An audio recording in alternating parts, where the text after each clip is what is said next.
کیا میں تجھے قرآن کی ایک ایسی آیت نہ بتاؤں؟ کیا میں تجھے قرآن کی ایک ایسی آیت نہ بتاؤں کہ اگر کوئی یہ آیت پڑھ لے تو اللہ اس کے سارے گناہ معاف کر دیتا ہے؟ پڑھو وہ آیت میں تمہیں بتاتا ہوں۔ ان سے آقا نے کہا کہو ربنا آتنا فی الدنیا حسنا وفی الآخرت حسنا وقنا عذاب النار۔ کہا جو اس آیت کو پڑھے گا اللہ اس کی مغفرت کر دے گا۔ سبحان اللہ۔ لیکن وار عاشق رسول اس جوان نے کہا یا رسول اللہ مگر میرا گناہ بہت بڑا ہے، میرا گناہ بہت بڑا ہے۔ آقا آپ کو میرے گناہ کی خبر تو نہیں ہوگی؟ سرکار نے کہا لے جاؤ اس کو اس کے گھر پہنچا دو، اس کو اس کے گھر پہنچا دو۔ پھر کیا تھا، صحابہ نے ان کے گھر پہنچا دیا۔ ایک دن گزرا، 2 دن گزرا، 3 دن گزرا، 8 دن گزرے، پھر بھی وہ جوان حضور کی بارگاہ میں نہیں آئے، سرکار کی بارگاہ میں نہیں آئے۔ ایک دن سرکار نے پوچھا سلمان میرے فلاں کا کیا حال ہے؟ عرض کی آقا وہ زندہ نہیں رہے گا، ایسا لگتا ہے وہ مر جائے گا۔ یا رسول اللہ وہ زندہ نہیں رہے گا، وہ مر جائے گا، نہ کھاتا ہے نہ پیتا ہے نہ سوتا ہے، ایک ہی بات کہتا ہے اے اللہ میرے گناہ کی خبر میرے محبوب کو مت ہونے دینا ورنہ ان کا دل دکھے گا۔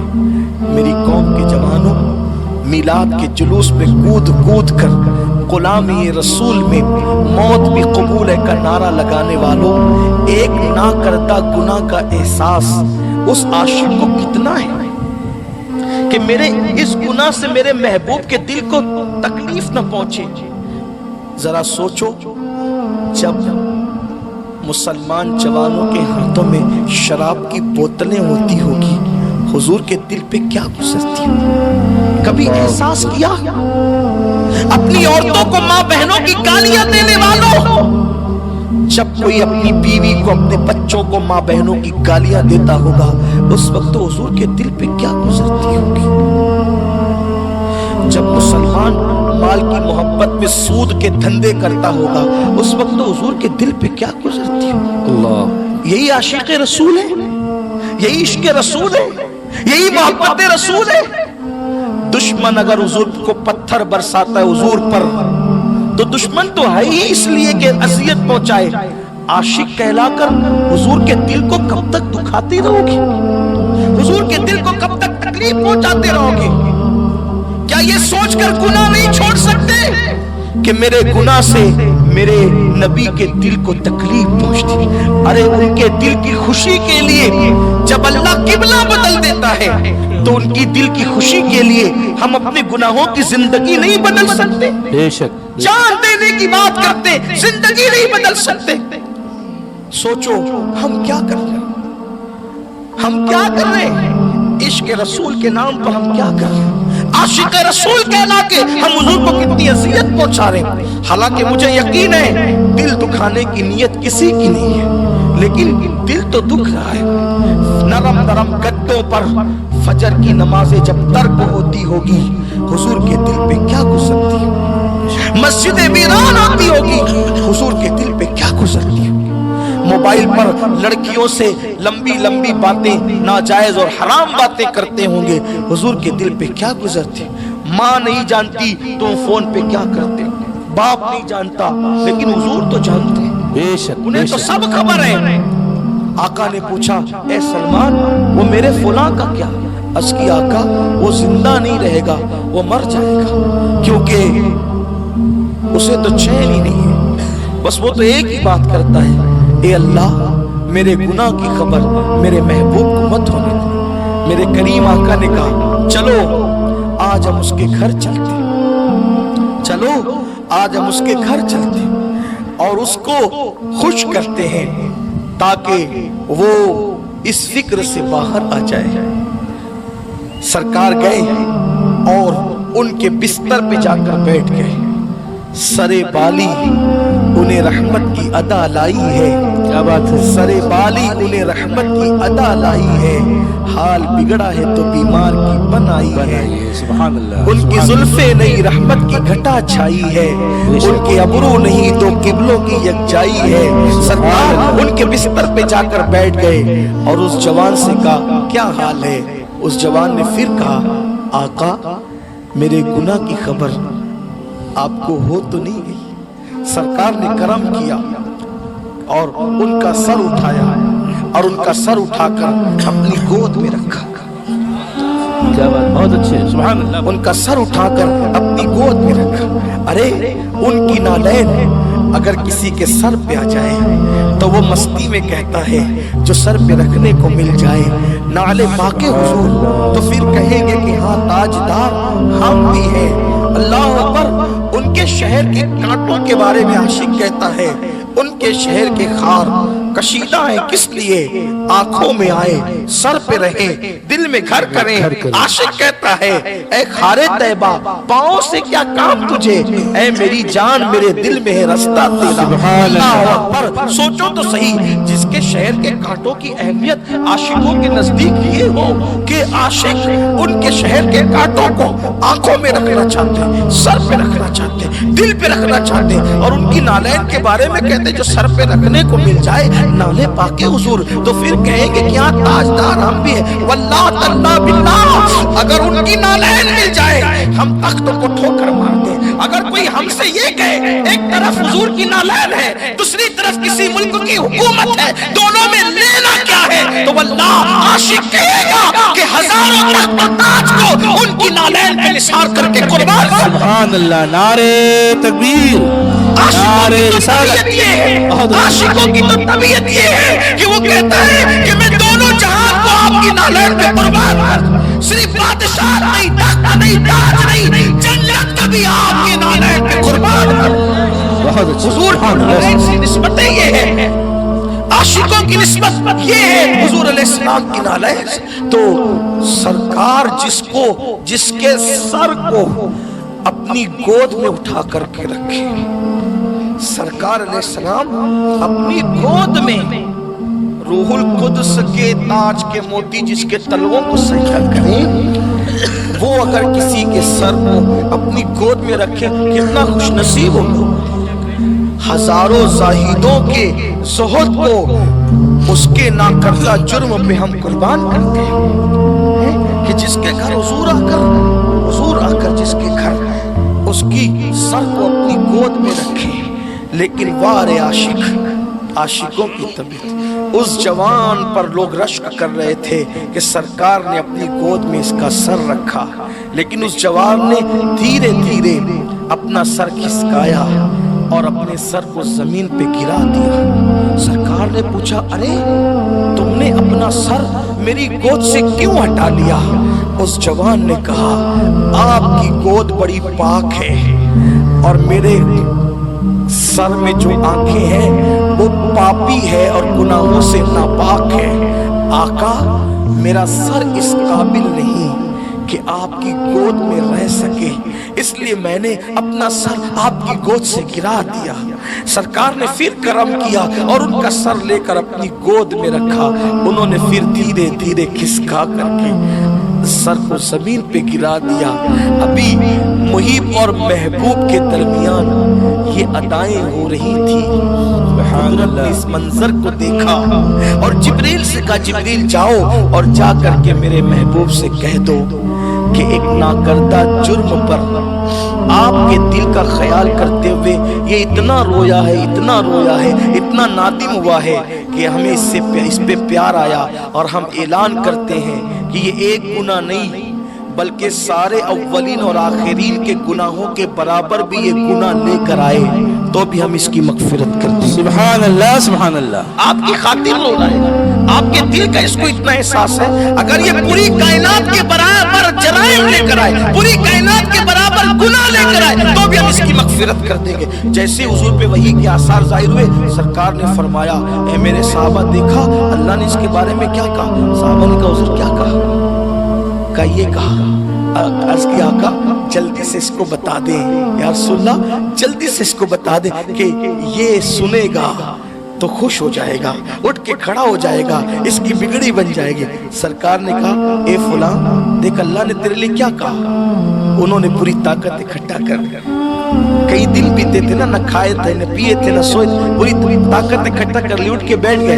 کہ اللہ کہتا ہے کہ تو ایک ناکردہ جرم پر اتنا شرمندہ اور نادم ہوا کہ اللہ کہتا ہے کہ اگر تو پوری کائنات کے برابر بھی گناہ لے کر آئے تو بھی اللہ تیری مغفرت کر دے گا۔ انہوں نے ایک چیخ مار کے کہا میں نے کیا کیا اور یار نے کیا کیا، اور چیخ مار کے زمین پہ گر پڑے۔ لوگوں نے ان کو اٹھانا چاہا، سرکار نے فرمایا اس کو چھوڑ دو، ایک ناکردہ گناہ نے اس کی جان لے لی، اس کو چھوڑ دو، چھوڑ دو اس کو، ایک ناکردہ گناہ نے اس کی جان لے لی، ایک ناکردہ گناہ نے اس کی جان لے لی ہے۔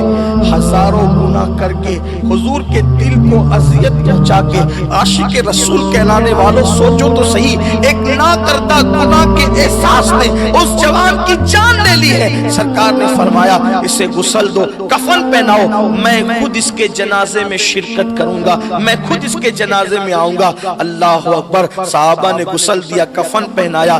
جب جنازہ عاشق کا اٹھا تو نبیوں کا امام، سبحان اللہ، نبیوں کا امام اس جنازے میں پیچھے پیچھے چلنے لگا، لیکن لوگوں نے توجہ کی تو کیا دیکھا، اللہ کے رسول جب جنازے میں چل رہے تھے تو پیر رکھ کر نہیں بلکہ انگلیاں رکھ کر چل رہے تھے۔ سرکار انگلیاں رکھ کر، صحابہ نے اس کی آقا ہمارے ماں باپ آپ پر قربان، آپ انگلیاں رکھ کر چل رہے، اس سے پہلے ہم نے آپ کو ایسے نہیں دیکھا۔ سرکار نے فرمایا تمہیں کیا خبر، تمہیں کیا پتا، جو میں دیکھتا ہوں وہ تم نہیں دیکھتے، جو میں سنتا ہوں تم نہیں سنتے۔ اس بندے سے اللہ نے اتنا پیار کیا، ایک ناکردہ جرم پر اس نے اتنا احساس کیا، اتنی ندامت کی کہ آج اس کے انتقال پر اللہ نے اتنے فرشتوں کو زمین پہ اتار دیا ہے کہ مدینے کی زمین تنگ ہو گئی ہے، اور فرشتے اتنی کثرت سے ہیں کہ چلا نہیں جاتا، پیر رکھنے کو جگہ نہیں ہے، اس لیے میں انگلیاں رکھ کر کے چل رہا ہوں۔ سبحان اللہ کے اللہ، حبیب صلی اللہ علیہ وسلم نے یہ بات فرمائی۔ آپ سے پوچھنا چاہتا ہوں اے عاشقان رسول، اس جوان سے ایک لاشعوری طور پر ناکردہ جرم ہو گیا، اس نے اتنا احساس کیا ہم کیا کیا کر رہے ہیں، اور ہمیں خیال نہیں کہ ہم حضور کا دل دکھا رہے ہیں۔ جب تک مسلمان حضور کو خوش کرتا رہا، حضور علیہ السلام کے دل کا خیال کرتا رہا، یہ قوم عروج اور ترقی کرتی رہی۔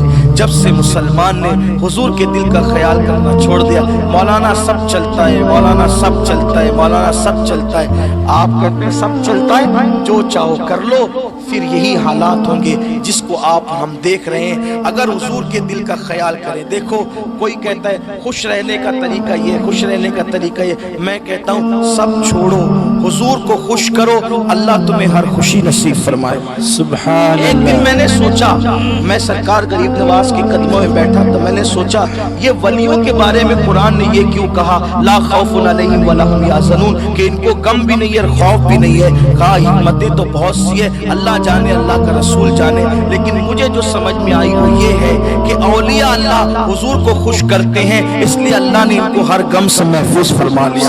اب اگر آپ بھی خوش ہونا چاہتے ہیں، خوش رہنا چاہتے ہیں، دنیا میں، قبر میں، حشر میں حضور کو خوش کرتے جاؤ، اللہ ہر خوشی تمہیں عطا فرمائے گا، دنیا کی بھی، قبر کی بھی، حشر کی بھی انشاءاللہ۔ ارے قبر میں جاؤ گے تو ایسے خوشی خوشی جاؤ گے کہ کہو گے کہ نکیرین کرتے ہیں تعظیم میری، فدا ہو کہ تجھ پہ یہ عزت ملی ہے۔ بس مجھے آج ایک ہی بات کہنا ہے، حضور کی تعظیم صرف یہ نہیں کہ انگوٹھے چومو اور کھڑے ہو کے سلام پڑھو، بلکہ حضور کی تعظیم کا تقاضا یہ بھی ہے کہ کوئی ایسا کام مت کرو جس سے حضور کے دل کو تکلیف پہنچے، اور ہر سیکنڈ اٹینشن رہو یہ سوچ کر حضور دیکھ رہے ہیں، حضور